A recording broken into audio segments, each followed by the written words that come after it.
Welcome to Suman TV. నేను మీ Suman TV Nag. Kolkata ఇన్సిడెంట్‌కి సంబంధించి కోర్టులో కొన్ని ట్రయల్స్ అయితే నడుస్తున్నాయి. అయితే కొన్ని కీలక అంశాల గురించి మాట్లాడటం జరిగింది. డిస్కషన్ అయితే లైవ్‌లోనే చూపించడం జరిగింది. ఏం జరిగింది ఏంటి అనేది. సో, మనకు అనుగుణంగా అసలు అక్కడ ఏం జరుగుతోంది ఏంటి అనేది.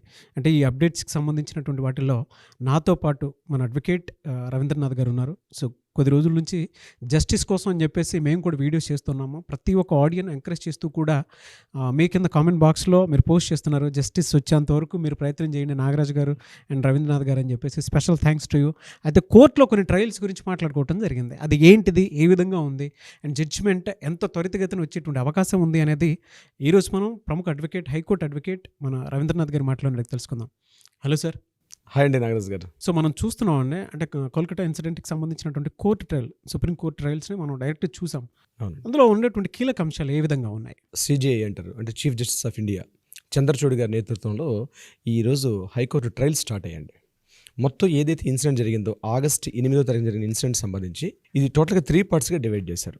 ఒకటి సిట్ అంటే స్పెషల్ ఇన్వెస్టిగేషన్ టీం ఒకటి నడుస్తుంది. అంటే సాక్ష్యాలని, విచారణ వాళ్ళని ఇన్వెస్టిగేషన్ అంతా ఒక పార్ట్ నడుస్తుంది. At the same time CBI enquiry నడుస్తుంది.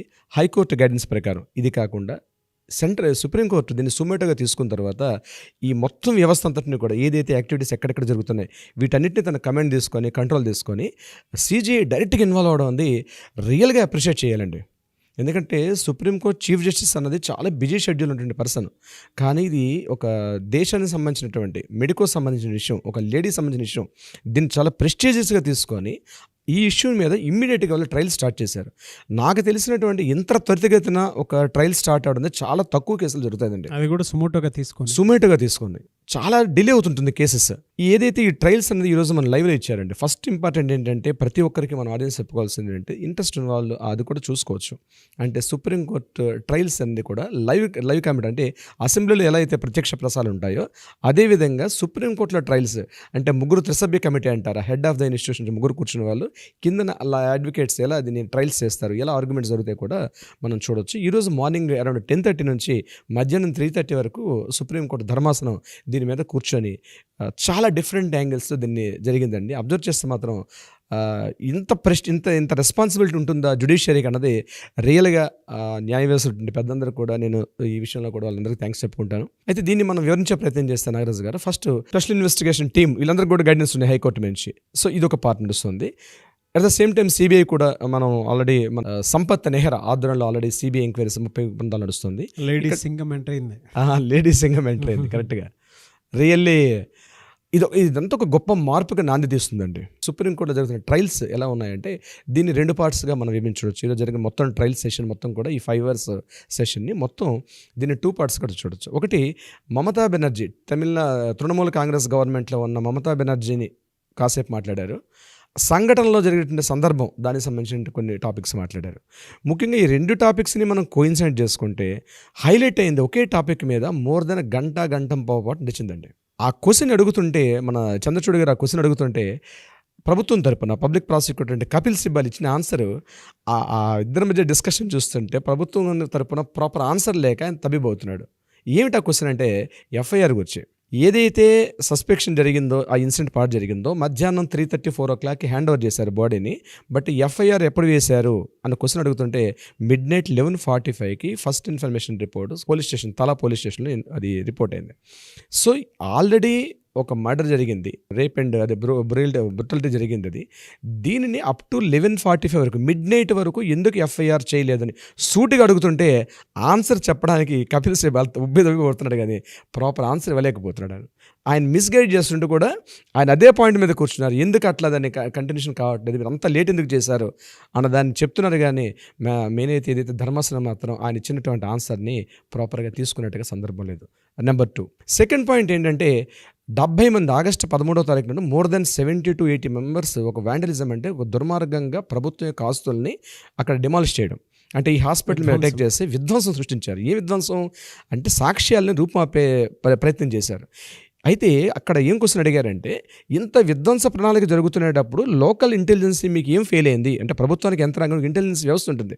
ఇంటెలిజెన్స్ వ్యవస్థ మీది ఎక్కడుంది అంటే, మీకు తెలియకుండా ఉందా? అంత వేల మంది గ్యాదర్ అవుతున్నప్పుడు ఇంటెలిజెన్స్ రిపోర్ట్ ఎందుకు ఫెయిల్ అయింది, మీరు ఎందుకు చెప్పలేకపోతున్నారు అంటే, ఎందుకు మీరు వాంటెడ్లీ మీరు చేశారా, లేకపోతే చేసిందని మీరు ప్రోత్సహించారా అంటే, సాక్ష్యాలను ఎవరిని మీరు అక్కడ సైడ్ చేయడానికి అక్కడ మీరు దీన్ని ఎంకరేజ్ చేశారనే విషయాన్ని అడిగినప్పుడు కూడా దీనికి కూడా ప్రభుత్వం తరపున ఉన్నటువంటి న్యాయవాది కూడా సరైన ఆన్సర్ చెప్పలేకపోయారు. మూడోది ఏంటంటే, ఎవరైతే ప్రొటెస్ట్ చేస్తున్నారో కొన్ని వందల వేల మంది, ముఖ్యంగా నాగరాజు గారు 7,000 మంది మహిళా డాక్టర్లు ఈ విషయంలో పార్టిసిపేట్ చేశారు కలకత్తాలో. వాళ్ళ కాలేజీలని అందరిని విడిచిపెట్టుకొని 7,000 మంది రోడ్ల మీదకి వచ్చి క్యాండిల్ లైట్స్ వెలిగిస్తూ ప్లకార్డ్స్ షో చేస్తూ కొన్ని 7,000 మంది పైగా ఈ ఎంటైర్ కార్యక్రమాన్ని ధర్నాన్ని చేశారు వాళ్ళు. అయితే గవర్నమెంట్ ఏం చేసిందంటే, దమననీతి అంటారు చూసారా, ఒకేసారి 7,000 మందిని లాఠీ చార్జ్ చేయడం, వీలైతే బుల్లెట్స్ అంటే దాని అంటే రబ్బర్ బుల్లెట్స్ ప్రయోగించి దాన్ని మొత్తాన్ని అణచివేసే ప్రయత్నం చేస్తే హైకోర్టు ఆర్డర్స్ ఇచ్చారు.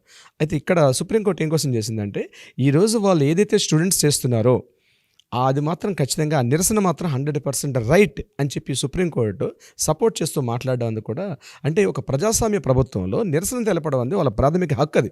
అది మనం తొక్కేయకూడదు అని సుప్రీంకోర్టు ఒక వ్యాఖ్యలు ఈరోజు జరుగుతున్న ట్రయల్స్లో తెలిసిన విషయం. మూడోది, ఇక ఫోర్త్ పాయింట్ ఏంటంటే, ఏదైతే ఈ సంఘటన జరిగిందో ఈ సంఘటన సంబంధించి మమతా బెనర్జీ ప్రభుత్వం తీసుకొని చర్యలు మాత్రం అట్టర్ ఫ్లాప్ అని చెప్తూ క్లియర్గా చెప్పడం జరిగింది.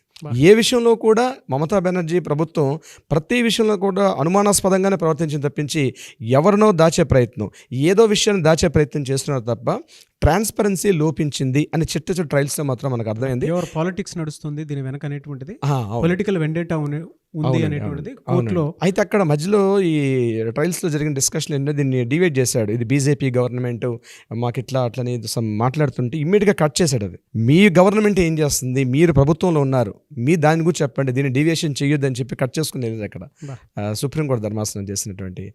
రియల్లీ అండి, జరుగుతున్నటువంటి ఏవైతే అప్డేట్స్ ఉన్నాయో దీనికి సంబంధించి, ఈ ప్రభుత్వం సంబంధించి చాలా అద్భుతంగా చేశారు. మమతా బెనర్జీ ప్రభుత్వానికైతే మాత్రం గట్టిగా చెప్పాలంటే చెంపపెట్టే కొట్టినంతనట్టుగా ఉంటాయి ఆ మాటలు. నిజానికి ఇవన్నీ ఊహించే రోజు మమతా బెనర్జీ గారు ఇవన్నీ విడిచిపెట్టి రోడ్ల మీదకి వచ్చి ప్లకార్డ్ పట్టుకోవడానికి కారణం ఏంటంటే, ఇవన్నీ జరిగే పరిస్థితి ఊహించినట్టున్నారు ఆమె బహుశా. అంటే ఒక మహిళగా ఉండి ముఖ్యమంత్రిగా ఉండి కూడా దీన్ని ప్రాపర్గా ఇన్వెస్టిగేషన్లో తీసుకెళ్ళకపోవడం అంది ఆమె యొక్క బాధ్యతారాహిత్యం అని చెప్పకనే చెప్పారు సుప్రీంకోర్టు యొక్క ధర్మాసనం. ఇది ప్రభుత్వం వైపు చూసినట్లయితే. రెండో పాయింట్, మనం ఈ సందీప్ ఘోష్ అనే వ్యక్తి గురించి మాట్లాడడం జరిగింది ప్రిన్సిపాల్గా ఉండేటప్పుడు. ఇమీడియట్గా ఈ సందీప్ ఘోష్ అనే వ్యక్తి మీద సుమారుగా మోర్ దెన్ 1 గంట పాటు చర్చ జరిగింది అక్కడ. ప్రభుత్వం కూడా మాట్లాడారు, అని క్వశ్చన్స్ రైజ్ చేశారు అక్కడ చంద్రచూడ్ గారు. ఫస్ట్ పాయింట్ ఏం అడిగారంటే, ప్రిన్సిపాల్ గారికి ఇన్ఫర్మేషన్ తెలిసిన తర్వాత ఫస్ట్ మీరు సూసైడ్ అని ఎందుకు మీరు ఇన్ఫార్మ్ చేశారు పేరెంట్స్కి అంటే దానికి ఆన్సర్ లేదు. నెంబర్ 2, ఏదైతే సాక్ష్యాలు అక్కడ ఏర్పాటు చేశారంటే ఉన్నటువంటి సంఘటనా స్థలం ఏదో జరిగిందో ఆ సంఘటనా స్థలాన్ని సాక్ష్యాలని పూర్తిగా డిమాలిష్ చేయడం అంటే ఏంటి, ఎవరైతే కల్ప్రిట్స్ అందులో పార్టిసిపేట్ చేశారో వాళ్ళు హ్యాండ్ వాష్ చేసుకున్నారు. పక్కనే ఆ టాయిలెట్ రూమ్ ఉంది, ఆ 4th ఫ్లోర్లో ఆడిటోరియం పక్కన 4th ఫ్లోర్ పక్కన టాయిలెట్ ఉంది, టాయిలెట్ రూమ్ అటాచ్డ్ ఒక వాష్రూమ్ ఉంది, అక్కడ అందరూ హ్యాండ్ వాష్ చేసుకున్నట్టుగా చెప్పడం జరిగింది. ఇదో కొంతమంది ఎవిడెన్సెస్. ఎక్కడైతే ఆ చారికలు అంటే రక్తపు డాట్స్ అన్నీ ఉంటాయని కంప్లీట్గా వాళ్ళని డిమాలిష్ చేశారు. డిమాలిష్ చేసి ఏం చేశారు, సో రెనోవేషన్ కార్యక్రమంలో ఇంకొక వాళ్ళని కన్స్ట్రక్షన్ చేస్తున్నారని చెప్పడం జరిగింది. ఆల్రెడీ ఒక సంఘటన జరిగినప్పుడు ఒక మెడికల్ కాలేజ్ ప్రిన్సిపల్గా ఉంటూ ఆ మెడికల్ కాలేజ్లో మెడికో లీగల్ కేసెస్ ఉంటాయి. ఇంత హయ్యర్ పోస్టులో ఉండి కూడా దాన్ని ఇమీడియట్గా దాన్ని సెక్యూరిటీ చేయకుండా రెనోవేషన్ ఎందుకు చేశావు అన్న విషయాన్ని సుప్రీంకోర్టు కూడా అడగడం జరిగింది. దీనికి కూడా ప్రాపర్ ఆన్సర్ చెప్పలేకపోయారు మన ప్రభుత్వం తరపున న్యాయవాది.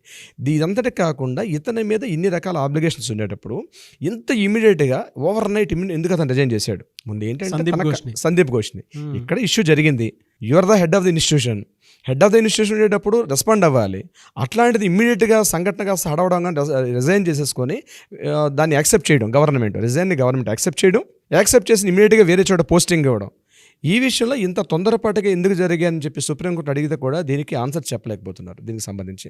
సో ఏదైతే మనం పబ్లిక్ ఏదైతే మనం అందరిలో మనం దీని గురించి ఏదైతే ఆలోచిస్తున్నామో ఇదే క్వశ్చన్స్ని సుప్రీంకోర్టు హెడ్ ఆఫ్ ద ధర్మాసనం కూడా అదే క్వశ్చన్స్ రైజ్ చేశారు. But end of the day ఏంటంటే ఈరోజు ట్రయల్స్ మాత్రం చాలా అద్భుతంగా జరిగాయి. ఫస్ట్ టైం కదా సార్, అంటే అంత త్వరితగతిన జడ్జిమెంట్ రావాలి అనుకుని ఈవెన్ సుప్రీంకోర్టు కూడా సుమోటోగా తీసుకొని చర్చ జరపడం అనేది ఈ 130 కోట్ల మంది ప్రజలందరూ కూడా హర్షించాల్సిన విషయం అండి. ఎప్పుడైతే మనకి ముందు మనకు తెలుసు కదండి, అడ్మినిస్ట్రేషన్ డిపార్ట్మెంట్ ఉంటుంది, మన శాసనశాఖలు ఉంటాయి, at the same time administration ఉంటుంది, మూడో జ్యుడిషియరీ. ఎప్పుడైతే శాసనాలు చేసే వాళ్ళు ప్రాపర్గా లేకపోతే ఆటోమేటిక్గా జ్యుడిషియరీ వింగ్ అనేది ఆటోమేటిక్గా ఓవర్కమ్ అవుద్దండి. అంటే మన రాజ్యాంగం యొక్క నిర్మాణం ఇది. 3 శాఖలు ఉంటాయి. ఒకటి ఏంటంటే ఫస్ట్ శాసనాలు చేస్తారు. శాసనాలు చేసే వాళ్ళని అడ్మినిస్ట్రేషన్ డిపార్ట్మెంట్, వాటిని అడ్మినిస్ట్రేషన్ అమలు చేస్తారు. ఈ రెండింటిని చేసే ప్రక్రియలో ఎక్కడైనా తేడా ఉంటే దాన్ని ప్రొటెక్ట్ చేసే విధంగా జ్యుడిషియరీ డిపార్ట్మెంట్ ఉంటుంది. ఎప్పుడైతే శాసనాలు చేసే వాళ్ళు తప్పులు చేస్తారో బై డిఫాల్ట్ జ్యుడిషియరీ వింగ్ అనేది ఆటోమేటిక్గా ఫోర్స్లోకి వచ్చేస్తుంది. ఇది బై ఇట్ సెల్ఫ్ మనం కాన్స్టిట్యూషనల్ డిజైన్ చేసిన ప్రక్రియలు ఉంటుంది. ఈరోజు ఆ పాత్ర తీసుకుంది ఇక్కడ. జ్యుడిషియరీ వ్యవస్థ అన్నది ఈరోజు మెయిన్ స్ట్రీమ్ లైన్ అవ్వడం చాలా అద్భుతమైన విషయం. అది ఖచ్చితంగా బాధితురాలకైతే ఈ విషయంలో న్యాయం జరుగుతుంది. ఈరోజు జరిగిన ట్రయల్స్ మాత్రం చాలా ఆశావహంగా ఉన్నాయి. ఇంకొకటి ఏంటంటే ముఖ్యంగా స్టూడెంట్స్కి వాళ్ళు అప్పీల్ చేసుకుంది ఏంటంటే సుప్రీంకోర్టు వాళ్ళు ఏదైతే నిరసన తెలుపుతున్నారో ఇది నిజంగా వాళ్ళ ఆవేశం ఉన్నది కరెక్టే. మెడికల్ లీగల్ చట్టాలు ఉన్నాయి. అంటే మెడికల్ కాలేజెస్కి, మెడికల్ ఇన్స్టిట్యూషన్స్కి, వీటికి హాస్పిటల్స్, వీటికి కొన్ని చట్టాలు ఉన్నాయి, ఆల్రెడీ ఎగ్జిస్టింగ్ చట్టాలు. ఆ చట్టాలను ఇంప్రాపర్ వేలో, అంటే ఇప్పుడు ఉదాహరణకి ఇప్పుడు ఈ విక్టిమ్ ఎవరైతే ఉన్నారో 36 అవర్స్ పాటు డ్యూటీ చేస్తుంది. 36 గంటల పాటు డ్యూటీ వేయడం అనేది అది ఇంపాసిబుల్ అండి. అది ఎవరూ చేయలేం మనం. మ్యాక్సిమం 10 అవర్స్ 12, ఈవెన్ దో ఒక భవన కార్మికుడు కూలీ చేసిన, హమాలి చేసిన 8 అవర్స్ చేస్తాడు, 12 అవర్స్ చేస్తాడు. కానీ 36 గంటల పాటు ఏకదాటిగా ఒకే ఇన్స్టిట్యూషన్లో డ్యూటీ వేయడం అంటే ఏ రకంగా జరుగుతుంది అనేది మనకు అర్థమవుతుంది. దీన్ని తప్పు పట్టింది సుప్రీంకోర్టు. అంటే ఏవైతే డిస్కషన్ జరుగుతున్నాయో డెఫినెట్గా విత్ ఇన్ కపుల్ ఆఫ్ ఇయర్స్లో మన దేశంలో ఈ వైద్య వృత్తిని ఎవరైతే అభ్యసిస్తున్నారో విద్యార్థులకైతేనేమి, అదేవిధంగా ఎవరైతే ఈ వైద్య సంస్థల్లో ఉన్నటువంటి గవర్నమెంట్ డాక్టర్స్ కానివ్వండి, ఈ హాస్పిటల్స్, ఈ వ్యవస్థ అంతటా కూడా ప్రాపర్ గైడ్లైన్స్ అయితే వస్తుంది.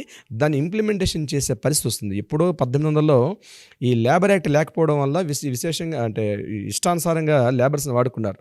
కానీ ఈరోజు డాక్టర్స్ అనేవాళ్ళు లేబర్స్ కన్నా అధ్వాన్నంగా మెడికల్ కాలేజీలో అయితేనేమి, హాస్పిటల్స్లో అయితేనేమి, ప్రతి చోట కూడా లేబర్ కన్నా అధ్వానంగా టైమింగ్స్లో వర్క్ చేస్తున్నారు. సో దానికి ఈరోజు కొంత నాందివాచకం పలికిందని చెప్పుకోవచ్చు. ఒక ముందడుగు పడిగింది. దీన్ని ఖచ్చితంగా మార్పు అనేది వస్తుంది. ఈరోజు సుప్రీంకోర్టు ట్రయల్స్లో మనకు అది మేము ఎక్స్పెక్ట్ చేస్తున్నాం. యాజ్ ఏ లాయర్గా నాకు అనిపిస్తుంది అంటే ఒక కొత్త మార్పు వచ్చే అవకాశం ఉంది. ఒక కొత్త దిశానిర్దేశం కలిగించే మార్గనిర్దేశం అయితే వస్తుందండి. అబ్యూజ్కి గురైనటువంటి సిస్టమ్ని ప్రక్షాళన చేయటం అనేది నాకు తెలిసి దేశంలో ఇది ఫస్ట్ టైం అనుకుంటాను. అంటే ఎంత ఫాస్ట్గా ఏ సిస్టంలోనూ ఇది లేకపోయినా సరే, అంటే ఆ న్యాయం చూస్తాం లేదు అనుకున్నటువంటి ఆశావాహనంతో ఉండేటువంటి వాళ్ళకి ఇదొక, మీరు చెప్పినట్లు ఇందాక ఒక్కొక్క సరికొత్త లిఖితం అనుకోవాలి ఫ్యూచర్. ఎగ్జాక్ట్లీ అండి.